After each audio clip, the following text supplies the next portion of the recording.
what we have here is what's called a hamster. And for those that are not familiar with hamsters, hamster is a class that they designed or purposely put together for drag racing, and to get people into drag racing as cheaply as possible without having to spend a lot of money. Hamsters can be built to suit whatever the designer desires virtually. There's 17 rules that you have to follow, but they're very basic rules, and this is Hattie's hamster. This particular one consists of a T-model Ford chassis, a T-model Ford front end, XR Falcon rear end, 32 Ford wheels.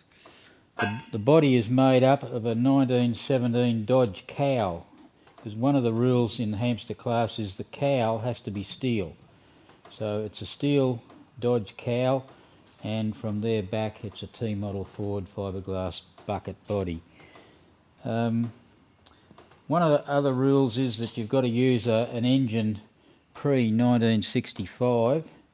It's not allowed to be an overhead valve in a V8 class, so in a V8 engine, not allowed to be overhead valve. It must be side valve. It's not allowed to be supercharged. It's not allowed to be fuel injected. It's got to be driven by the driver. It's got to have a manual gearbox. So I thought about it, and I thought, what's a big engine that we could use? And what we came up with is a Roots Group comma truck block, and we fitted it with a head off a Humber snipe to get heaps of compression. The head itself was ported to give it a big port running, and obviously we've got extractors. Carburettors are 2-inch SUs off a Jaguar, and the transmission is a Humber snipe 4-speed transmission. So basically the running gear is Roots Group. It's a 300 cubic inch motor, and she goes pretty good. What we're doing here at the moment is it's all go and not much woe. So we're trying to improve the brakes. What we've done is we're fitting a power booster to the brakes, because we've only got brakes on the back axle, and we're currently fitting vacuum fittings into the manifold to get some vacuum for the booster. And we're going to try and improve the brakes, because it does has a T-model Ford front end. There's no brakes whatsoever, and in fact we had a little mishap at the weekend. We were running at the Geelong Revival, and the brakes weren't good enough for the short braking area, and I managed to clip the barrier a little bit and damage the front end a little bit, but nothing that can't be fixed. So yeah, there you go. It's a simple class that anybody can run, and yeah, we try to do it a little bit different. Yeah, this is the head off a Humber. It's been ported and polished, as you can see.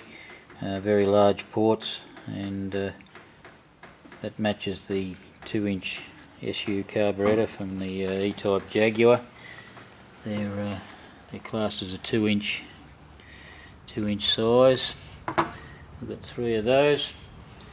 This is a Datsun steering box out of a Datsun utility. Like an aeroplane when it's running, it's got a pretty mean camshaft in it, and she really barks.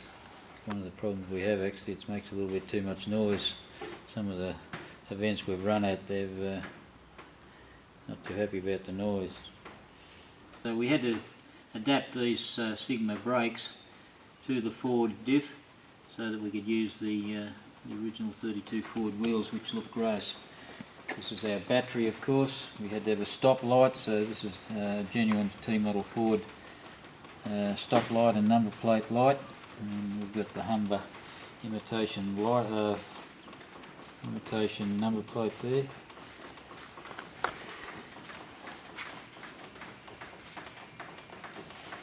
We've got adjustable, what they call adjustable coilover shock absorbers here on the back.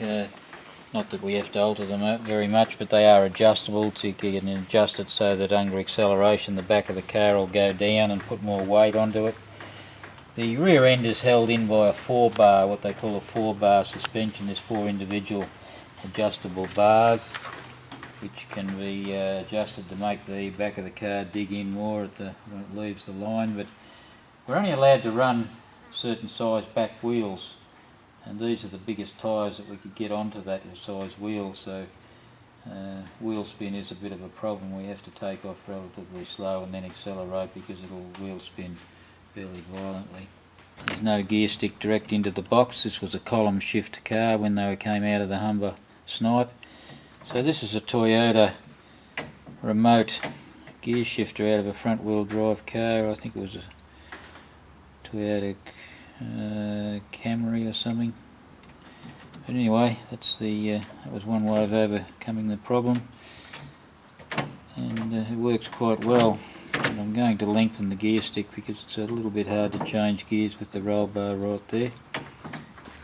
The front is mounted up with a genuine T-model Ford grill shell here, with an Aussie Desert radiator adapted into it. They did the work on that, and it cools quite well. It can be driven for quite some time before it gets hot.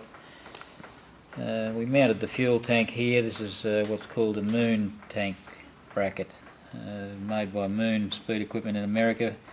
Normally that tank would sit down, but we decided we'd mount it different. We mounted vertically, so the brackets are mounted vertically.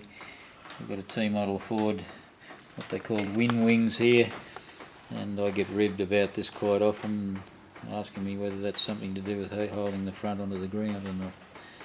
And the T-model Ford stub axles accepted the 1932 hubs straight on without any modification, the wheel bearings and everything fitted, so just goes to show you how strong a T-model Ford is. They're using the same wheel bearings and stub axle size as what a 32 Ford V8 has, so Henry didn't muck around when he chose the axle size for a T-model.